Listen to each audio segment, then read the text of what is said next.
3, 2, 1, going live.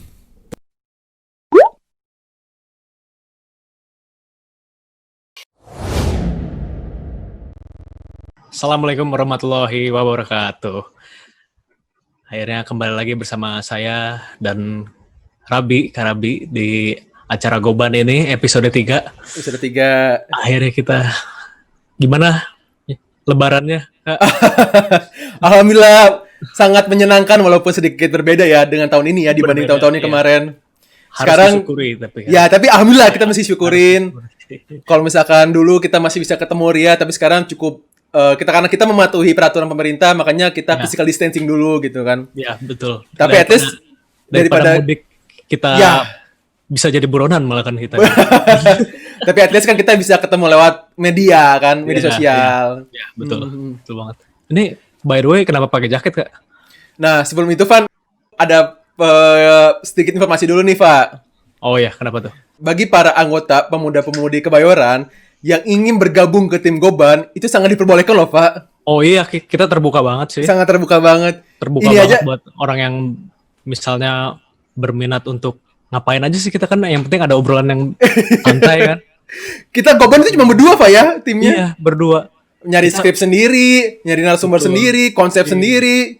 Jadi kita sangat Sebenarnya membutuhkan bantuan sebenarnya. Iya, sebenarnya membutuhkan bantuan banget. Misal kita bisa aja bikin host di acara ini, dalam satu acara bisa sampai 10 host. Bisa. Mangga kita bisa-bisain aja lah pokoknya lah ya. Bisa-bisain aja, yang penting rame. Cuman kalau misalkan ada yang nanya nih, Kang, saya mau ikutan tim Goban tapi nggak bisa ngapa-ngapain, nggak masalah, Pak ya. Nah, itu juga nggak masalah. Kita mah nggak masalah. Yang penting ada temennya aja lah ya. Iya, kita terbuka deh untuk apa aja, kita terbuka kok. Mau misalnya mau bantu dari jadi host atau mau di balik layar juga monggo. Aduh, iya siap. Jadi sekali lagi bagi pemuda-pemudi yang ikutan mau tim Goban bisa kontak Aufa ataupun saya. Ya, betul. Nah, sekarang gini, Pak. Akhir-akhir ini Kenapa? kayak nggak enak badan gitu, Pak. Kenapa tuh? Yang Yang dirasanya apa? biasanya tuh kayak lemes, nggak enak. Kayak itu penyakit yang hanya ada di Indonesia, Pak. Ntar. Kalau boleh tahu apa tuh? Inwin bahasa kerennya mah. Inwin. Itu bahasa Alias kerennya. masuk angin, Pak. Oh, lebih kerenan itu kata aku. Lebih sih. kerenan Inwin ya, lebih keren kan. Lebih gaul, lebih milenial kan. Nah, Oke, jadi episode kali ini, Pak, Ya. kita itu mau ngomongin penyakit-penyakit yang hanya ada di Indonesia nih, Pak. Oh, oke. Tapi alhamdulillah di Goban kali ini saya nggak sendirian lagi. Sudah ditemani host kesayangan kita, Aufa nih. Akhirnya setelah episode kemarin tidak bisa hadir, akhirnya bisa hadir lagi ke sini, Pak ya. Iya. Maaf Aduh. banget. Waduh, nggak apa-apa. Oke. Tanpa berlama-lama, kita ngundang bintang tamu kita aja, Pak ya. Yap, kita undang langsung narasumber kita. Oke. Ini Di dia. sini. Sudah ada. Siapa, Pak? Pak Dokter. Pak Dokter Irfan Ataul Awal. Irfan atau Awal. Ya, Assalamualaikum. Waalaikumsalam. Waalaikumsalam. Itu Sedikit- Barak sebelumnya ya. Oh, itu iya. Mubarak sebelumnya. Mubarak. Ini Aduh. kita host sampai lupa loh. Ya, Mubarak. Oke. Sebagai formalitas, saya mengenalkan diri narasumber kita, penonton Goban ya. Jadi Irfan Ataul ini adalah Hudam Kebayoran, di mana dia itu mengambil jurusan kedokteran di masa perkuliahannya di salah satu kampus di Depok. Saya nggak akan nyebutin namanya siapa, yang mana ya. Cari tahu sendiri. Lalu dia juga sudah lulus tahun lalu sekarang dia sedang menjalani koas. Dia sudah menjalani koas itu selama 1 tahun, ya Van ya? Ya, betul. Ya berarti kurang lebih 1 tahun lagi selesai koasnya. Tapi berhubung karena Amin. corona, beliau sedang di stop dulu ya itunya koasnya. Jadi kayak belajar di rumah sih. Oh ya, belajar di rumah. Secara teori Oke. ya. Nah, gini Pak, karena kita ini udah mengundang dokter nih Pak. Ya. Amin. Kita topik kali ini nih kita yang berhubungan sama kedokteran nih jadinya. Oh iya, oke. Yang tadi sempat saya sebut penyakit-penyakit yang hanya ada di Indonesia. Indonesia. Oke deh Pak. Silakan lanjut Pak. Oke. Sok, ambil- Tadi berhubung Kak Abi curhat soal yang dirasakan dari hari kemarin ya. Ya, beberapa hari yang lalu lah. Beberapa hari yang lalu katanya merasa pegel, kok pegel sih? Lemes. Lemas. Lemas dan katanya itu masuk angin. Iya. Nah, kalau boleh dijelaskan, Kak Irfan, masuk angin itu seperti apa sih sebenarnya? Dan lagi, kenapa masuk angin itu hanya ada di Indonesia gitu, Van? Nah, itu. Bisa Sedangkan kita tuh negara tuh banyak dan juga bermiliar penduduk, tapi kenapa masuk angin tuh hanya ada di Indonesia nih gitu, Pak? Oke, siap. Ya, Saya jadi sambil ngopi ya, nggak apa-apa ya? Oh, boleh. Udah Udah habis kopinya. udah lebaran. Oh iya benar. Oke. Silakan lanjut, Van. Oke.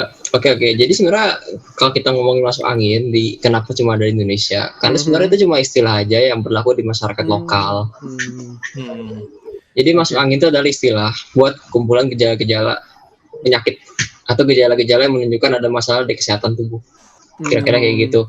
Misalkan gejala masuk angin, misalkan gejalanya kayak karena masuk angin itu kadang kembung, bisa mual, atau bahkan kadang-kadang nyeri linu badan, terus kadang bisa demam juga, bisa batuk pilek, terus ada agak asam mual juga. Nah itu sebenarnya kan gejala dari penyakit yang memang penyakitnya mungkin umum bisa apa aja, tapi oleh masyarakat disebutnya sebagai masuk angin. Itu hanya untuk menggambarkan ya gejala lah gitu. Berarti gak bener-bener tubuh kita itu kemasukan angin bukan ya? Berarti ya? Bukan. Jadi bukan karena di depan kipas angin terus jadi sakit nggak gitu. Oke. Jadi masuk angin itu hanya setelah istilah doang, Pak ya? Istilah. Ya betul istilah. Soalnya kita bernafas pun kita memasukkan udara ke dalam paru-paru kita kan ketika kita bernafas ya? Ya betul. Jadi gitu penonton Goban. Jadi sebenarnya masuk angin itu hanya istilah aja gitu ya. Nah, satu hal yang bikin saya bingung nih, Van. Kenapa kalau di Indonesia ketika orang masuk angin, solusinya itu dikerok gitu? apa koneksinya antara kerokan sama masuk angin gitu? Ya, oke. Kadang-kadang orang kalau dikerok ya. Jadi sebenarnya kalau kerokan itu kan prosedur atau tindakan untuk menggosokkan sesuatu ke badan gitu ya. Oke, ya. Oke, jadi harapannya kalau misalkan dikerok oleh koin atau batu gitu ya. Kalau di Cina tuh ada istilah namanya teknik gosha itu. Jadi yang dikerok oleh batu giok. Ya, gosha yang dikerok oleh batu giok. Yang tujuannya adalah katanya sih untuk melancarkan energi gitu ya. Membuat energinya mengalir secara lancar. Nah, sebenarnya kalau kita lihat dikerok itu apa? Jadi saat dikerok kan kulitnya pasti itu berarti ada bukan rangsangan ya, berarti ada gangguan secara mekanik pada permukaan kulit, sehingga nanti akan terjadi pelebaran, jadi kayak ada inflamasi lokal karena gosokan dari benda apapun yang digosok itu, sehingga nanti pembuluh darah kecil-kecil yang ada di bawah permukaan kulit itu kan akan ngebuka, terus jadi nantinya harapannya pembuluh darahnya kan jadi lebih lancar, berarti darah mengalir lebih lancar. Nanti juga ada mungkin kalau dari itu beberapa dibilang nanti ada sitokin yang proinflamasi sitokin inflamasi yang menguntungkan sifatnya sehingga nanti badannya rasanya enakan. Ya memang mungkin buat beberapa orang ngerasanya enakan karena badannya misalkan tadinya dingin meriang dikerok. Kan darah banyak ke kulit jadi panas tuh, jadi anget, jadi enakan gitu.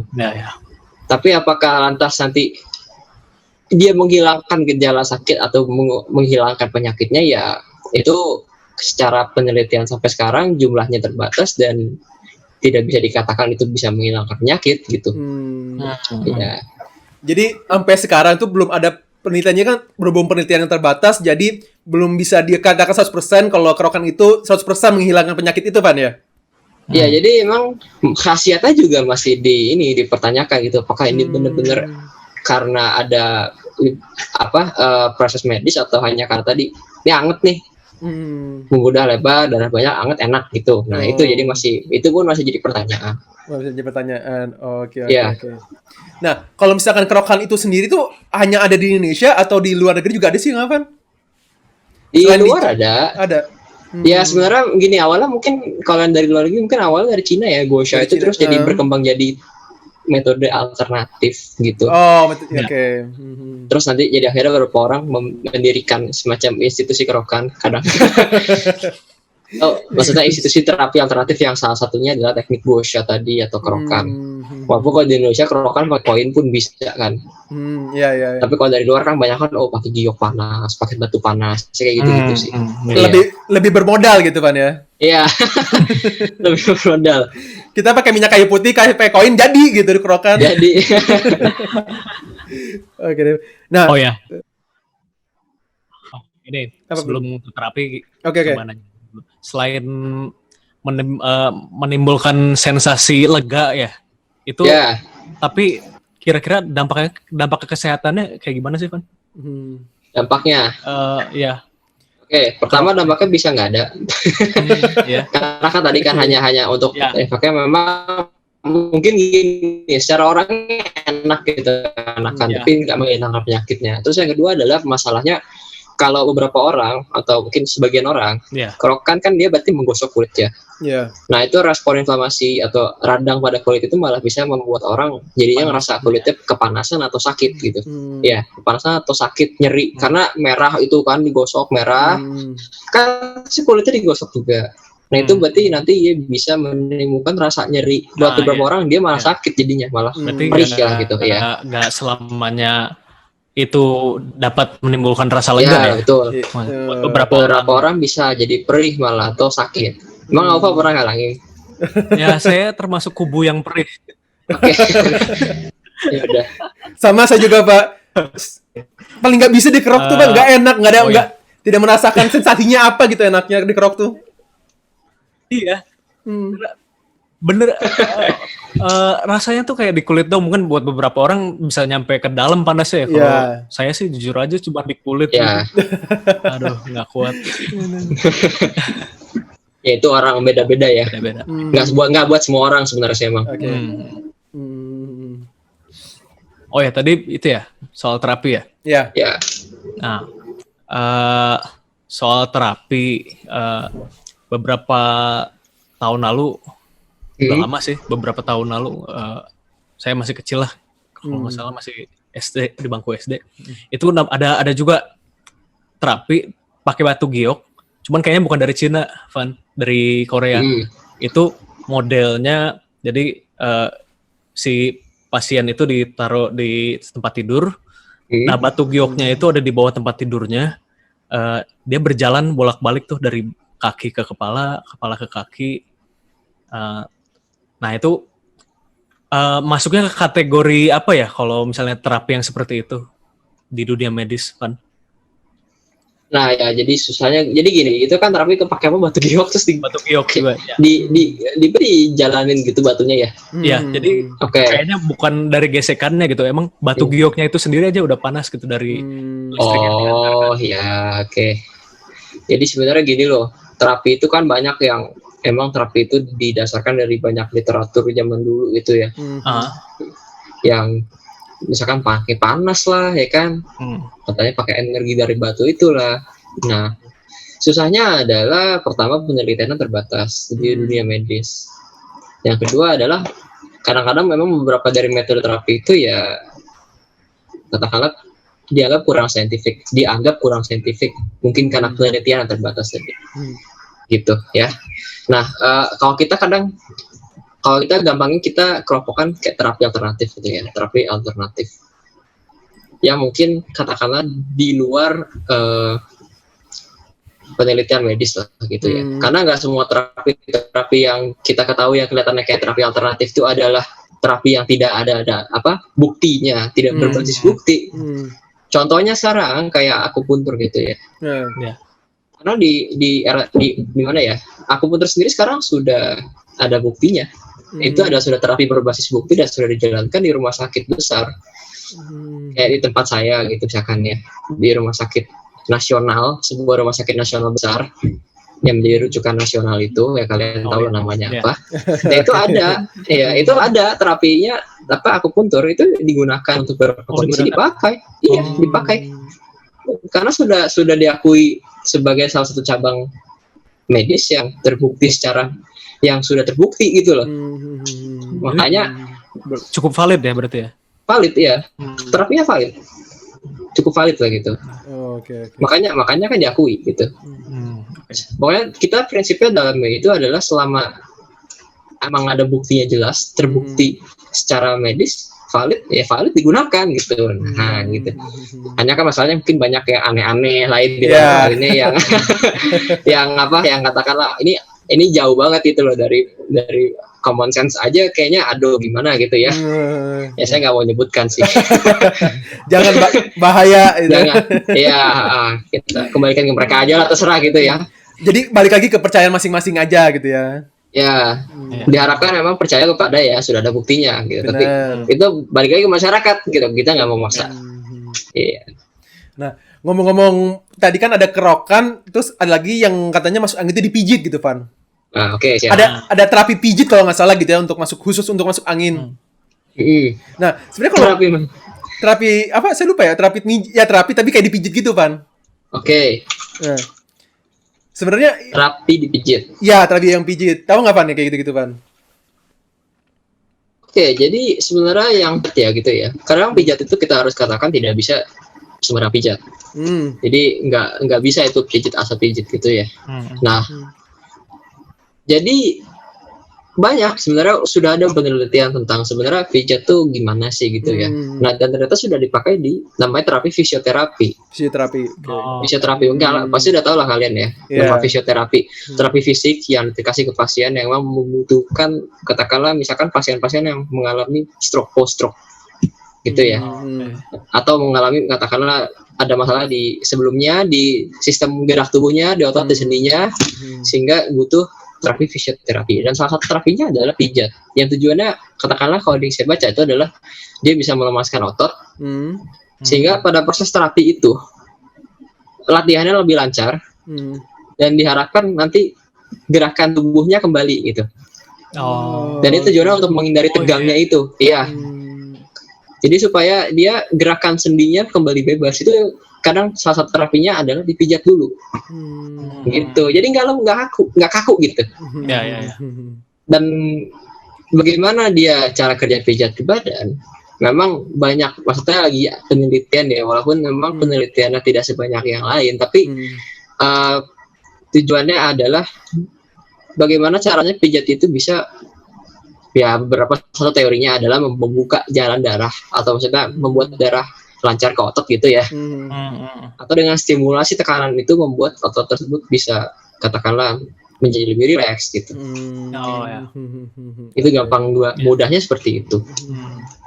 Tapi nggak boleh asal pijit. Nah, itu. Ya, tetap harus ke ahlinya ya.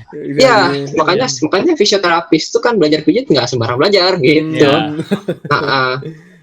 Dan sudah banyak pasien juga yang berhasil kan, maksudnya pasien stroke gitu. Ya, tapi itu ke fisioterapi. Ya, memang cukup terbantu. Memang ada pijit di luar ya, yang memang pijat-pijat panggilan yang itu ya. Nah, kalau untuk masalah itu, memang kami di dalam medis ya tidak mau menyalahkan, tidak bisa menyalahkan. Memang beberapa juga ada teknik pijit yang secara turun-temurun gitu ya, pijit keluarga gitu ya. Ya kalau saya sih balik lagi ke pasiennya maunya gimana. Kalau selama menurut dia itu enak buat badannya, itu oke, nggak apa-apa pijat seperti itu. Tapi memang ada beberapa kondisi yang pijat tuh sebaiknya jangan deh gitu ya, jangan asal deh, mending dibawa ke tempat. Ya. Alangkah lebih baiknya yang udah terbukti. Terbukti dan mungkin ya lebih baik ke tempat yang dengan metode yang tidak seharusnya dipijat gitu. Okay. Jadi penonton Gobang ini sedikit disclaimer dulu ya. Jadi kan ini masalah pijit-pijit mah baik lagi bagi para pasiennya itu sendiri ya. Di sini Irfan tidak ngomong jangan dipijit yang bukan orang pijit gitu ya. Ya. Di sini Irfan bilang kalau misalkan ya itu baik lagi aja gitu ke masing-masing pasiennya aja gitu. Enaknya gimana gitu, apa ya? Oke. Silakan Pak. Selanjutnya ya. Oke. Boleh. Nah ini cukup menarik lagi nih. Apa tuh Pak? Istilahnya hampir sama kayak yang tadi. Oke. Seirama. Nah, apa sih angin duduk itu, Van? Angin duduk. Angin duduk. Oke, sebelum lanjut nih Pak. Ya. Nah, gini Van, dulu saya ada cerita tentang angin duduk nih Van. Jadi kalau zaman saya SMA itu dibilangin nih sama orang tua jangan keluar malam-malam, ntar kena angin duduk. Dan mungkin banyak yang tahu lah ya kalau angin duduk kan kadang bisa menyebabkan kematian gitu kan. Nah sebenarnya angin duduk itu secara dalam ilmu medis itu seperti apa sih Van? Apakah benar-benar angin duduk gitu? Oke, jadi gini, angin duduk ya. Karena kan orang kenapa sebutnya angin duduk saya juga kurang tahu. Oke. Karena gini, yang saya pahami adalah angin duduk itu sifatnya mendadak. Jadi tiba-tiba, orang lagi istirahat aja, tiba-tiba ditinggal ke belakang nih, terus balik ke depan 10 menit, 15 menit kemudian kok orangnya sudah ya katakanlah nggak sadarkan diri gitu ya, atau kondisinya sudah buruk sekali. Sebenarnya angin duduk itu adalah kalau di medisnya, kalau kita nyebutnya ya adalah angina. Angina. Ya. Oke. Sebenarnya bukan berarti angina itu jadi angin, enggak. enggak begitu. Jadi seirama tapi enggak gitu maksudnya. Oke, jadi sebenarnya angina itu adalah nyeri. Nyeri pada, kalau orang gampang gini saya, nyeri di dada. Yang timbul karena jantung kekurangan oksigen gitu. Karena ya jantung kan kerjanya pompa darah ya, harusnya ngedarin oksigen ya. Tapi otot jantung kan butuh oksigen. Okay. Karena suatu kondisi otot jantung itu kurang oksigen, oksigennya turun. Karena jantung juga punya pembuluh darah sendiri yang supaya darah yang keluar jantung balik ke jantung, ke pinggir otot jantung itu supaya ototnya tetap dapat oksigen. Banyak kondisi yang bisa menyebabkan pembuluh darahnya entah nyempit atau nyumbat gitu. Bisa nyempit sendiri, bisa nyumbat. Sehingga bisa nyempil sendiri ya? Bisa, ada kondisinya. Ototnya jadi kayak ini, pembuluh darah di jantung, pembuluh darah arteri di jantung, kalau orang nyebutnya arteri koroner gitu ya. Itu kan tetap punya otot di ototnya. Jadi pembuluh darah aja punya otot gitu. Nah, itu bisa nyempit. Jadi bisa nutup klep. Nah, tiba-tiba nutup. Atau pada kondisi yang udah lama kronis karena kebiasaan gaya hidup yang tidak sehat gitu ya. Pembuluh darahnya akhirnya permukaan si dalamnya tuh nggak licin, karena harusnya pembuluh darah tuh licin dalamnya. Nah, karena pembuluh darahnya tidak halus, tidak licin, lama-lama dia bisa timbul kerusakan, lama-lama bisa timbul sumbatan gitu. Itu namanya nanti akhirnya karena ototnya kurang oksigen timbul nyeri. Nah, itu namanya angina gitu. Berarti gejalanya hampir sama kayak serangan jantung dong ya? Nah, gini, jadi serangan jantung itu adalah kalau penyempitannya itu tidak tertangani atau tidak. Sebenarnya orang kan kadang gini, angina tuh ada yang bisa hilang sendiri saat istirahat loh ya. Itu timbul karena oksigen kita lagi capek olahraga, misalkan lagi kerja, otot jantungnya butuh oksigen lebih tapi kurang, ya tetap sakit kan? Iya. Tetap bisa nyeri akhirnya kan, karena ototnya kurang oksigen gitu. Jadi ada yang angina yang ya udah kita duduk istirahat nih, ya udah nggak apa-apa, angina tapi dia tidak serangan jantung gitu. Ada satu titik tapi kalau dibiarkan, katakanlah karena gaya hidup sehat ya, karena penyakit koroner pada orang yang suka dengan katakanlah kondisi seperti misalkan merokok atau makanan yang kurang sehat gitu ya. Angina dia nyempit, tapi nyempitnya enggak ya gimana caranya, nyatanya nyempit tapi pembuluhnya benar-benar keblok gitu. Atau pada satu kondisi lain dia menyempit tapi cukup lama sehingga pada akhirnya otot jantungnya kekurangan oksigen, makin luas, otot jantungnya bisa mati gitu, atau kerusakannya luas sehingga kerja jantungnya menjadi tidak optimal. Turunlah kerja jantungnya, timbullah serangan jantung gitu. Jadi angina juga bisa disebut itu ya, Van ya? Tahap ya, awal. Jadi gini, angina kadang-kadang angina muncul sebelum serangan jantung. Gitu. Itu urutannya. Jadi angin duduk itu bisa jadi tahap awal dari serangan jantung, Van ya? Ya, bisa timbul serangan jantung dari angin duduk gitu ya, atau dari angina, angina itu ya. Ya, itu gampang kayak gitulah kira-kira. Jadi jangan kalau ada orang terus tiba-tiba gejalanya dadanya itu gini, nyeri hebat. Karena nyerinya itu menjalar sampai leher sampai ke tangan kiri. Gitu. Dan awalnya kalau orang tuh kadang suka diistirahat terus sambil minum promah nih. Nah, terus suka dikira mah. Gitu. Jadi sensasinya tuh mirip-mirip kayak mah gitu, Van. Suka dikira ya, kadang-kadang nggak bisa dibilang mirip juga, tapi orang namanya orang ya gitu ya.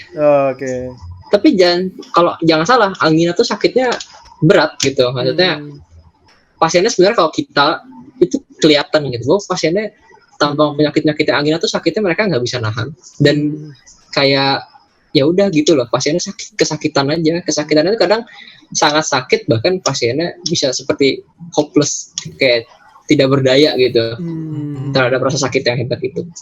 Walaupun memang awal-awal dari angina atau misalkan masih angina yang bisa istirahat gitu hilang gitu ya, dia nggak sakit, aduh sakit tapi kok itu lega gitu.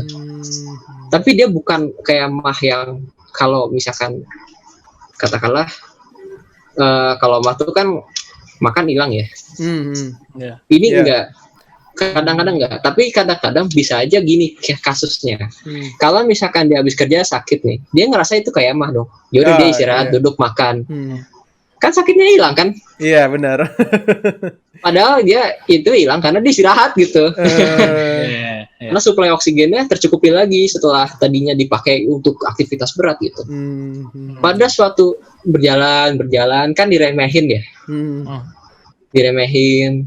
Udah minum obat mah aja lah itu hilang. Ya udah lama-lama titik ada nyeri berat, minum obat mah. Kok sakitnya sama aja? Nah, hati-hati. Penumpukan ya berarti ya. Iya. Walaupun bisa aja itu mah yang memburuk juga ya kalau emang orang yang mah gitu ya. Makanya kalau ada sakit-sakit nyeri gitu mendingan ke dokter. Gitu. Dan sampaikan riwayat perjalanannya sejelas mungkin ya. Karena bisa jadi nanti bisa kalau pasien yang kalau misalkan siapapun yang katakan dengan nyeri dada atau nyeri ulu hati itu tidak menyampaikan secara jelas bisa salah-salah diagnosis nanti. Itu yang kami hindari. Jadi itu dia penonton Goban, satu tipsnya itu jangan self diagnosis ya. Jadi ya jangan self diagnosis betul. Nyari boleh tapi tetap harus ke dokter kalau bisa. Dan ceritain gejalanya pokoknya apa yang dirasain. Sedetail mungkin pasti. Iya, kalau bisa. Soalnya kan banyak banget nih zaman sekarang berhubung internet tuh di mana-mana ada infonya, walaupun kita nggak tahu nih infonya itu valid atau enggak. Kadang suka jadi self diagnosis, kayaknya saya kayak gini deh, saya kayak gini. Tahu-taunya itu jadi memperparah, bukannya jadi solusi jadi memperparah. Ya, betul. Jadi kita hindari seperti itu. Bahwa internet bagus menyediakan informasi ya. Tapi bukan berarti kita tahu sakit dada terus tiba-tiba muncul koma. Oh, sakit jantung. Enggak gitu. Jadi kita proses diagnosis tuh kita harus tanyakan pasti gini gejalanya apa. Munculnya pas kapan kayak gitu ya. Munculnya kalau apa, jam berapa. Itu bahkan kita tanyain semua gitu. Iya. Benar. Yang bikin makin parahnya apa, yang bikin enaknya apa. Nah, itu masalah jadi karena nggak bisa kita cuma cari sakit dada, kita cari di Google kan bisa aja ya. Banyak keluarnya kan, banyak banget kan. Keluar banyak banget tuh. Ntar sakit jantung gitu misalkan gitu ya.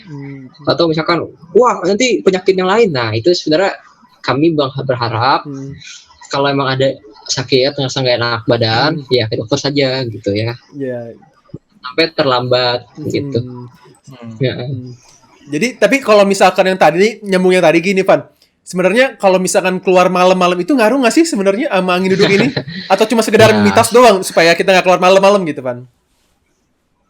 Itu kalau untuk keluar malam ya biasanya mitos sih. Oke. Kalau gini ya, jadi kadang-kadang keluar malam. Memang gini, orang-orang yang bekerja larut malam, kurang istirahat, memang bisa memicu kondisi seperti tadi, kondisi masalah di jantung itu. Tapi bukan berarti orang yang sering keluar malam ataupun bahkan naik motor gitu ya kena angin malam itu sakit jantung, enggak. Ada memang beberapa kondisi ke pekerja-pekerja ya yang terpaksa harus bekerja cukup lama dengan shift yang lama atau bekerja sampai larut malam yang memang lebih berisiko. Tapi kan itu pun tetap bisa katakanlah masih bisa dicegah lah gitu ya, meskipun dia harus kerja malam. Tetap nanti misalkan di weekendnya olahraga atau makannya sehat gitu. Jadi mostly mitos. Jadi mau pagi mau malam sebenarnya nggak terlalu ngaruh kan jadinya. Iya, memang hanya aja kalau ada orang yang kerjanya harus larut malam atau shift yang cukup berat tengah malam, pada jangka panjang bisa menimbulkan tadi masalah kesehatan gitu. Jadi bukan berarti keluar malam langsung nggak, langsung angin nggak. Berarti yang kalau misalnya bisa digarisbawahin aktivitas di malam hari itu ya, Van, yang bisa memicu. Iya, tapi itu pun jalan jangka lama ya. Oh, dalam jangka yang lama ya. Badan yang dipaksa bekerja lelah dan waktu istirahat yang kurang itu memang bisa meningkatkan risiko penyakit seperti penyakit ya tadi ya, masalah jantung, pembuluh darah. kayak gitu. Itu bisa memang timbul, betul. Boleh. Tapi bukan berarti keluar malam jadi angin duduk, enggak. Dalam rumah juga bisa. Iya, dalam rumah juga bisa kan. Siang-siang bolong juga bisa gitu masalahnya. Oke. Jadi yang paling penting itu perlu digarisbawahi pola hidupnya aja gitu Van ya, yang paling utama. Ya, betul. Kembali ke pola hidup. Balik ke pola hidup. Balik pola hidup, ya. Ova nih, sedikit info nih. Ova ini host kesayangan Goban nih. Banyak yang nanyain Ova kenapa kemarin Ova nggak ada nih pas Goban yang lalu. Hoax kali tuh. Iya. Oke.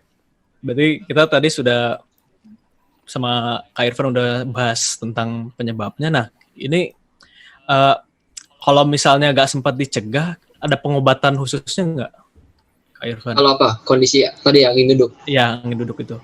Ya, jadi gini, sebenarnya emang bagusnya sebelum kalau nggak dicegah ya, sebelum kalau bisa dicegah. Kadang penyakit orang kalau gitu kadang bisa diberikan obat memang. Yang ketika dia nyeri dada itu bisa taruh obatnya di bawah lidah. Memang ada seperti itu. Tapi itu kalau memang ketahuannya cepat gitu ya masalahnya ya. Kalau misalkan dia sakit yang memang sakitnya stabil, jadi misalkan kalau istirahat bisa hilang, terus ke dokter. Kan kita cek bisa aja dikasih obat dulu gitu. Tentunya dengan perubahan gaya hidup. Nah, lo jangan cuma ngandelin obat aja, nggak bisa. Tapi ada kondisi di mana anginnya tuh pasien nggak sadar atau sayangnya keluarga di sekitarnya atau orang-orang sekitarnya nggak peduli, bukan nggak peduli ya, maaf saya terlalu kasar, tidak terlalu memperhatikan atau tidak tahu, sehingga nyeri dada, orangnya tiba-tiba kolaps atau ya orangnya tiba-tiba kehilangan sadar. Ya itu memang kalau untuk terapinya kalau kita diajarkan kalau ketemu orang yang tiba-tiba jatuh tanpa sebab dan dipanggil nggak nyaut nggak sadar ya kita harus cek ya, katakanlah ada cek emergensinya gitu ya, pemeriksaan emergensinya harus ada keterangan tentunya. Nah kalau memang masih katakanlah orangnya kadang pasiennya sadar terus dibawa ke rumah sakit gitu ya, nah itu nanti kita bisa terapinya ada tadi, makanya kata Ava benar, kalau misalkan dia nggak ketolong gitu ya pada kondisi ya udah kayak kesana nggak ketolong, tetap kita masih bisa berikan terapi gitu. Tetap ada, tapi ada terapinya yang kita harapkan memang untuk katakanlah membuka dulu pembuluh darahnya, atau ada kondisi lain katakanlah misalkan kayak penyakit gagal jantung yang jantungnya bisa besar, kita bisa tangani dulu gagal jantungnya dengan beberapa obat gitu. Ya pokoknya disesuaikan dengan apa temuannya tapi ya gitu.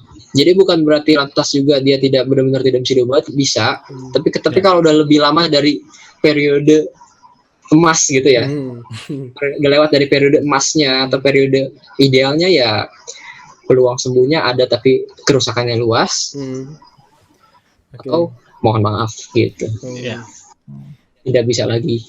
Tetap diusahakan loh ya, kita di medis tuh, karena kalau di GD tuh tetap ada kondisi itu pun kita akan usahakan untuk ayo gimana nih, tapi kan memang kita tidak bisa memaksa, maksudnya urusan itu terbatas lah ya, usaha itu terbatas. Usaha itu ada, takdir ya itu Tuhan, Allah yang tentukan. Tapi bukan berarti itu tidak ada pengobatannya, salah. Oke. Iya. Nah, berhubung saya kan sempat searching nih Van, masalah penyakit apa aja sih yang ada di Indonesia nih Van? Siap. Tadi udah ada masuk angin, terus ada kerokan, angin duduk. Iya, siap. Ada lagi yang namanya kesemutan, Van. Oke. Nah, ini buat saya pribadi yakin pasti semua dari balita sampai yang udah tua pasti pernah ngerasain yang namanya kesemutan. Oke. Dan sebenarnya kesemutan itu dalam hal medis itu kayak gimana sih Van penjelasannya gitu, Van? Oke. Jadi gini, kesemutan itu kalau kita di medis namanya kayak parese gitu ya, parestesia. Nah, sebetulnya per definisinya kesemutan itu kan mungkin dirasakan orang-orang karena kakinya kayak disemutin, kayak dikritik gitu ya. Sensasi itu Van ya? Ya, sensasi seperti itu. Tapi sebenarnya gini, definisi dari semutan atau parestesia itu jatuhnya lebih ke sensasi terbakar. Ayo loh. Sensasi yang terbakar tapi nggak terbakar ya. Jadi kayak terbakar atau kalau bahasa Inggrisnya prickling. Bener, memang ada seperti ada sensasi kayak digaruk atau ada jarum yang menusuk, ada tertusuk jarum banyak gitu ya. Satu jarum itu kayak banyak jarum pada satu bagian tubuh gitu ya. Dan itu biasanya terjadinya di biasanya terjadinya di kayak lengan, tangan, jari-jari kaki, Hmm. pokoknya di ekstremitas namanya gitu ya, Oke. di tempat-tempat ujung, Hmm. kira-kira seperti itu. Ya kalau pasien kadang datang ya kesemutan nih, gitu. Yang tadi kayak jarum nusuk-nusuk gitu ya. Nah itu timbulnya adalah kemungkinan ada gini, mekanismenya adalah pertama kalau misalkan pembuluh darahnya kekurangan, sarafnya kekurangan oksigen, gitu ya. Oh, oke. Atau bisa jadi karena sarafnya sendiri yang ketekan. Misalkan kayak kita lagi duduk sila lama atau tangan kita gini nyiku, bisa misalkan tertekan sarafnya, timbullah kesemutan. Satu. Oke. Atau pembuluh darahnya juga bisa kurang darah gitu. Jadi pembuluh darahnya katakanlah ada masalah sehingga darah yang sampai ke pinggiran kurang lancar. Sehingga sarafnya kurang mendapatkan oksigen cukup. Nah, bisa juga timbul kesemutan. Mekanismenya banyak. Jadi tapi yang dua yang biasanya mudah dijelaskan yang itu. Dia tertekan sarafnya atau kurang oksigen. Jadi sarafnya fungsinya terganggu, timbullah sensasi kesemutan tadi gitu. Oh, oke. Iya. Jadi sebenarnya kesemutan mah hanya istilah doang sebenarnya kan ya. Ya, Medisnya mah gara-gara ada penyempitan, bisa jadi karena penyempitan itu tadi Van ya. ya atau penekanan saraf. Penekanan saraf lebih tepatnya. Oke. Bisa, ya. Nah, sedikit cerita dulu nih Van. Dulu Hmm. pernah nih saya, ini sedikit curhat gak apa-apa ya. Boleh. Oh ya, santai. Dulu berat saya itu pernah sampai di tahap obesitas nih Van. Sebelum mulai di gym segala macam, dulu berat saya itu Iya. obesitas. Nah, ketika pas masih saya zaman-zaman obesitas itu saya sangat-sangat gampang kesemutan gitu Van. Sebenarnya ada pengaruh nggak sih antara obesitas dengan yang gampang kesemutan gitu Van? Ya, jadi yang gampang itu adalah dengan obesitas itu kan tentunya banyak hal yang bisa menimbulkan. Jadi gini, obesitas itu kenapa kesemutan? Banyak beberapa mekanismenya. Yang satu, obesitas sendiri menekan saraf. Ya wajar dong ya kan? Iya. Makin berat badan naik, berarti komposisi lemak dalam tubuh naik. Kadang-kadang bisa juga lemak di tangan kaki juga nambah. Terus jadi akhirnya dia menyebabkan pembuluh darahnya kurang lancar, sarafnya tertekan, timbul kesemutan. Ya walaupun memang nggak selalu ya. Iya. Itu satu. Yang kedua, kalau obesitasnya juga dia disertai dengan diabetes, nah gula yang tinggi dalam kadar darah itu bisa merusak saraf. Awal gejalanya ya kesemutan kayak gitu. Tapi lama-lama ntar kakinya baal gitu. Oh, Kakinya kebas gitu. Kebas, iya. Kebas nanti kadang kalau pasiennya nginjek sesuatu sampai luka nggak berasa, dia nggak sadar, tahu-tahu pas lihat kakinya ini luka dari mana. Nah itu hati-hati. Jadi kadang-kadang awalnya gejalanya kalau salah satu mungkin waspada diabetes, saya bukan waspada diabetes ya, maksudnya pada orang diabetes dia bisa merasakan kesemutan karena tadi sarafnya terganggu oleh kadar gula yang sangat tinggi tadi itu. Bahaya loh jadi ya. Iya. Dan kadar gula yang tinggi tadi juga bisa merusak pembuluh darah, sarafnya kurang oksigen. Nah, udah kesemutan awalnya. Dibiarin lama-lama. Kalau dibiarin lama-lama, ya sarafnya makin rusak. Terutama tadi kurang pembuluh darah yang merusak karena diabetes itu bisa memotong suplai darah ke saraf. Jadi dia sarafnya akhirnya katakanlah rusak atau mati. Gitu. Jadi dari kesemutan bisa makin parah jadi baal aja gitu, kebas nggak ngerasain apa-apa. Nah tadi kalau obesitas tuh ya tadi bisa penekanan, bisa tadi gula darah kalau dia ada diabetes, atau pembuluh darah yang menyempit gitu. Oke. Jadi itu ya alasan kenapa rata-rata orang yang mempunyai obesitas itu kadang lebih sering kesemutan dibanding yang berat badan normal gitu ya. Ya gitu. Mungkin bukan rata-rata ya, beberapa orang dari yang diabetes sering merasakan kesemutan atau baal. Ya kadang-kadang seperti itu, baal, terus sensasi yang berkurang, kesemutan, gitu. Oke. Jadi intinya mah pola hidup lagi ya. Iya. Dan bisa aja kesemutan simpel karena kita duduk kelamaan kan bisa. Terus kalau kita olahraga, ya udah enak kan gitu ya. Atau jalan dikit, kakinya lurusin, ya udah hilang kesemutannya. Silakan Pak, dilanjut Pak. Nah, penyakit yang kali ini kita mention nama hewan lagi. Waduh, namanya sih. Disebut. Oke. Apa tuh, Pak? Nah, jadi kali ini kita bahas cacingan. Apa itu cacingan, Van? Oke. Sedikit cerita lagi nih, Pak. Oke. Nah, dulu sih pas Kita kasih latar belakang. saya inget banget pas saya TK sama SD kan masih sering-sering main di luar nih, main di tanah, main di lumpur. Nah, tiap kali saya pulang ke rumah, pasti orang tua saya ngomong, "Bi, kalau sebelum makan cuci tangan dulu yang bener ya, yang bersih loh, biar Nah. nggak cacingan." Nah, Nah, sebenarnya itu bener nggak sih, Van? Jadi benar. Bener. Cacingan ya ada cacing dalam badan. oh, kalau ini bener. Kalau ini bener. Iya. ada masuk ke cacing yang masuk ke saluran yang ya sebenarnya masuk ke dalam tubuh ya dan kebanyakan diam di saluran pencernaan gitu. Nah, ya namanya juga cacingan sesuai namanya ya ada cacing di badan yang harusnya nggak ada nih gitu. Yang harusnya nggak ada. Oke. Memang siklus cacing itu adalah biasanya telur cacing itu masuk ke dalam badan. Telurnya terus menetas gitu ya. Atau telurnya berubah jadi larva di dalam badan. Timbul jadi dewasa, tumbuh dewasa gitu. Nah, kadang-kadang pada prosesnya cacing-cacing ini kan dia di saluran pencernaan, berarti dia mengambil zat gizi yang kita makan. Makanya kalau pada anak-anak bisa aja anaknya jadinya awalnya gejalanya mungkin kayak menggaruk pantat gitu ya, atau menggaruk bokong. Ya. Karena ada beberapa tipe cacing yang dia diem di sekitar situ. Untuk dalam satu fase hidup cacing itu. Diem di sekitar lubang buang air besar atau anus seperti itu ya. Dan dia akan merasa gatal karena aktivitasnya ada di situ. Atau dia berdiam di situ dia merasa gatal. Nah, dalam proses hidupnya larva cacing yang masih kecil ini dia biasanya bisa mengambil sebagian gizi. Bahkan yang dewasa juga ya, mengambil gizi yang kita makan. Sehingga kita nggak dapat cukup makanan gitu. Karena sebagian diambil cacing. Jadi lagu yang bener sih yang cacing di perut curi semua nutrisi itu kenyataannya seperti itu gitu. Itu fakta berarti ya. Itu fakta ya. Dan cuci tangan itu adalah satu pencegahan yang baik sekali. Karena kadang kita nggak tahu kita habis pegang sesuatu di tanah, terutama yang dekat-dekat kaki tanah, dia bisa cacing itu yang terbawa oleh hewan. Dia terbawa hewan nih menempel, hewannya buang air, terus tanahnya terkontaminasi oleh kotoran cacing, kotoran hewan itu yang kebetulan dalamnya cacing, sehingga kita nggak cuci tangan bersih, nyela di sela-sela kuku misalkan atau di permukaan kulit aja gitu, di permukaan kulit tangan masuk kita makan, nggak cuci tangan telurnya bisa masuk gitu. Atau bahkan dari sumber makanan yang tidak dicuci secara bersih. Bisa masuk tuh. Cuma sedikit pertanyaan nih, Van. Ya, boleh. Kan berarti masuk ke dalam mulut kita itu kan berupa telur nih, Van ya?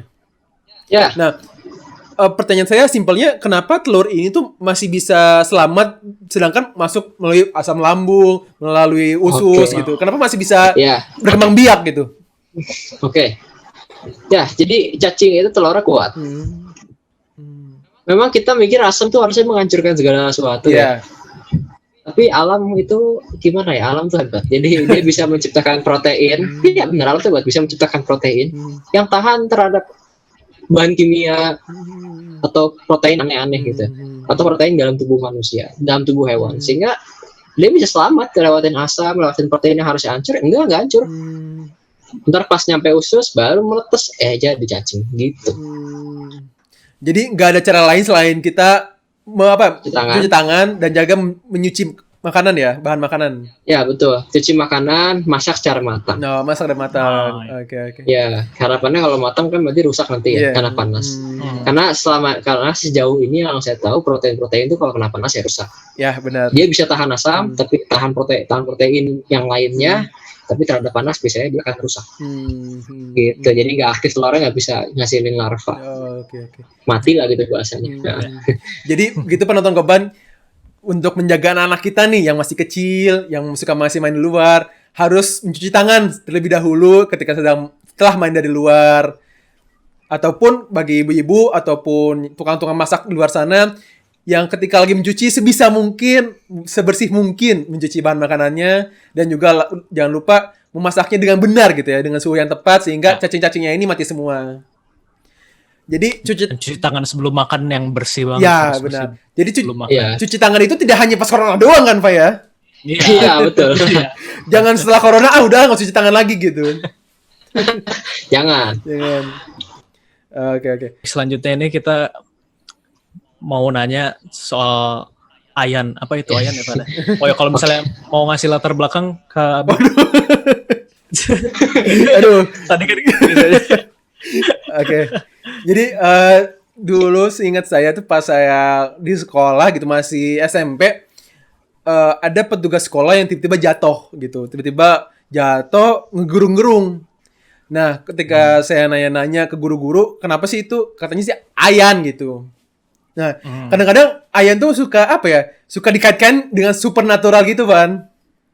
Nah, sebenarnya bisa ada dalam ilmu medis tuh Ayan tuh sebenarnya kayak gimana sih, Van? Iya. Ayan tuh bahasa medisnya epilepsi. Atau kejang lah gitu ya.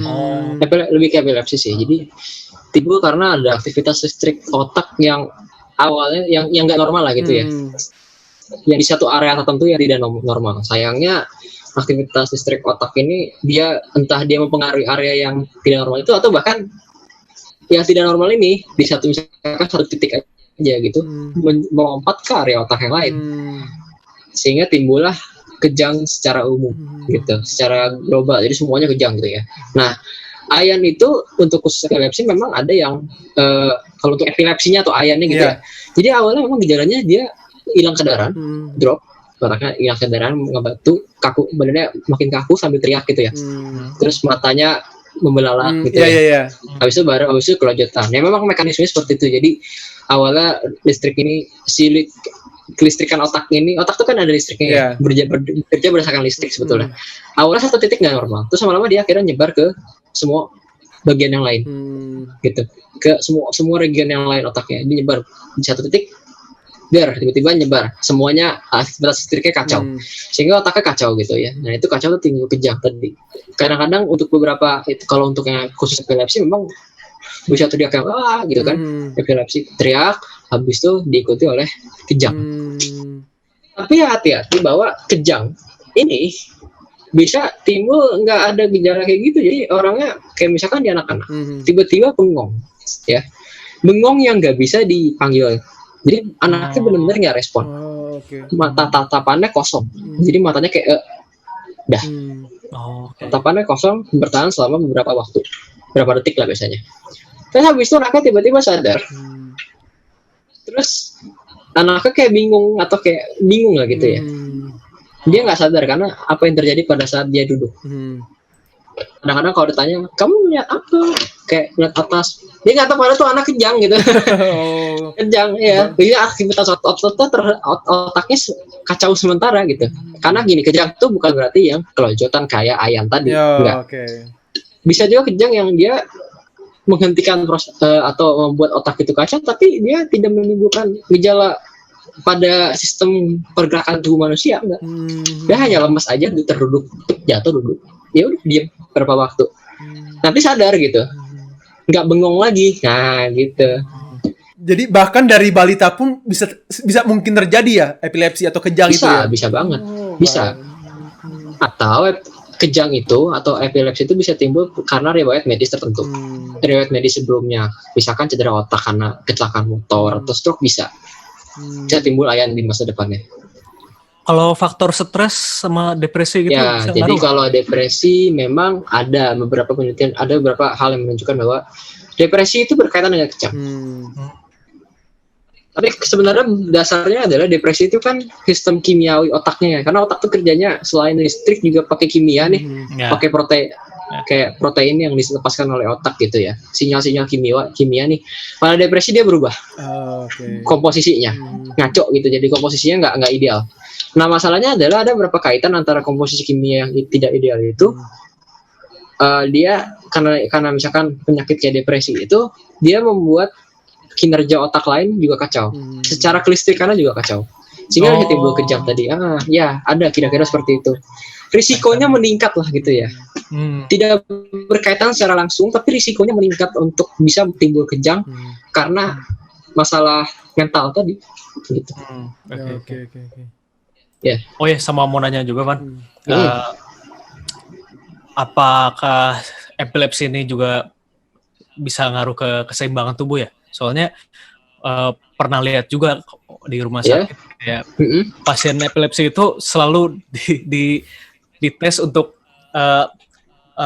menyetarakan tangan ini supaya tidak gerak-gerak. Kalau misalnya biasanya yang saya lihat ya, biasanya pasien epilepsi itu selalu tidak stabil nih antara dua tangan ketika diluruskan ini selalu tremor namanya. Nah, itu apa berkaitan dengan keseimbangan tubuh ya? Ya. Jadi gini, sebetulnya kalau epilepsi itu apakah dia bisa menyebabkan ketidakseimbangan?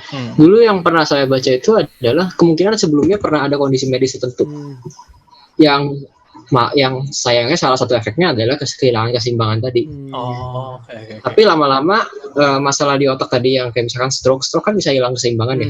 Yeah. Atau pernah perdarahan karena kecelakaan sebelumnya yang menyebabkan kehilangan keseimbangan tadi itu akhirnya bisa timbul kejang. Bisa seperti itu. Ya, tapi ada juga di sini bahwa epilepsi itu ada hubungannya dengan fungsi motorik atau fungsi pergerakan tubuh gitu. Okay. Dia katakanlah yang tidak punya penyakit sebelumnya gitu. Atau epilepsi yang memang tidak ada, jadi epilepsi aja gitu, tapi nggak ada kayak kepentok, riwayat terbentur, luka di kepala tidak ada. Jadi memang ada gitu efeknya, walaupun memang ya apakah itu masih diteliti ya, kita sampai sekarang masih meneliti tentang itu gitu loh. Kenapa efek listrik yang ngaco tadi bisa jadi hilang keseimbangan secara cukup lama efeknya gitu. Oke. Gimana Kak Abi? Sungguh sangat banyak informasi ya yang kita dapatkan Pak ya. Jadi terus banyak. Terus tadi maaf ya agak motong. Terus memang sayangnya pasien-pasien dengan AYAN itu kadang-kadang di beberapa wilayah atau beberapa negara yang kurang ini suka dikaitkan dengan supernatural. Ya, supernatural. Karena memang kejadiannya kejadiannya itu kadang mendadak gitu. Jadi sehingga kejadian yang mendadak itu dan kadang berkali-kali. Sehingga kadang suka dikaitkan, wah ini kesurupan. Masukan. Ya. Bahwa sekarang kesurupan tuh secara ini kejam tadi itu, ya kesurupan tadi. Dan juga bisa timbul kesurupan karena orang-orang yang ada gangguan psikologis, katakanlah ketakutan berlebihan bisa timbul kejam tadi. Okay. Penelitiannya mengarahkan bahwa tadi gitu, masalah tadi mental tadi ya. Masalah mental tadi kayak ketakutan berlebihan terhadap sesuatu, ketakutan berlebihan gitu, atau skizofrenik kayak gitulah. Mungkin bukan skizofrenik ya, karena pokoknya masalah mental tadi itu bisa jadi timbul masalah kejang. Nah itu karena mungkin kalau zaman dulu belum ada tahu hal-hal seperti itu, belum tahu kemajuan medis, belum segitu efektif atau segitu majunya. Ya maaf, zaman dulu mungkin dikaitkan sebagai hal-hal yang mistis gitu. Padahal mungkin bukan mistis, alasannya karena kejang gitu. Nah Van, sedikit ada pertanyaan nih Van. Sebenarnya kalau kita lagi bengong gitu, tiba-tiba dikagetin, tiba-tiba bisa kejang, itu bisa terjadi Van ya? Bengong dikagetin, tiba-tiba langsung kejang gitu. Mungkin bisa. Ya, karena tadi kaget itu bisa jadi menimbulkan tadi gangguan listrik yang abnormal. Kusut jadinya kusut listriknya. Akhirnya timbul kejang. Kira-kira gampang kayak gitu sih. Jadi kalau orang yang suka bengong jangan suka dikagetin Pak ya. Bahaya. Ya, mungkin kalau anak-anak kecil yang tiba-tiba suka jatuh duduk terus bengong, jangan suka dikira dia melihat sesuatu, hati-hati bisa jadi kejang. Oke. Ya, kadang-kadang concern ya. Ya, jadi kalau ada anak yang suka bengong dalam waktu yang lama tanpa sebab ya harus concern, betul. Harus diperhatikan. Mungkin itu ada kondisi medis kejang gitu. Oke. Oh ya, sama satu lagi Van. Ya. Bener nggak sih kalau misalnya kopi itu bisa mencegah epilepsi kejang? Waduh. Ngomongin kopi lagi. Pengen ngopi jadinya ya. Pernah dengar kayak gitu sih. Dari mana itu? Dengar ya? Ya kembali lagi mungkin karena masyarakat kita yang gimana gitu kurang wawasan. Jadi ada beberapa waktu itu pernah sih lihat temen gitu kayak tiba-tiba step kayak gitu dikasih kopi. Iya. Nah, itu makanya apakah itu ada fungsinya? Karena manfaatnya. Ya, tapi hati-hati loh, kopi itu kan sifatnya stimulan. Iya. Kopi itu stimulan loh. Jadi hati-hati malah. Jadi kalau ada orang epilepsi kali kasih kopi, yang kita khawatirkan adalah nggak terkontrol kejangnya loh. Oh, oke. Jadi Berarti jangan itu orang bisa dibilang salah ya? Bisa ya dibilang dihindari ya. Karena beberapa penelitian menunjukkan kalau bahwa orang yang jadi gini, ada yang bilang this patient witnessed a dramatic decrease in the frequency of his seizures after stopping coffee ingestion. Jadi pasien-pasien yang suka kejang, katakanlah suka kejang, setelah mengurangi kopinya, kejangnya berkurang. Gitu. Oh, oke. Jadi kayak kebalik deh tuh rumornya. Iya. Oke.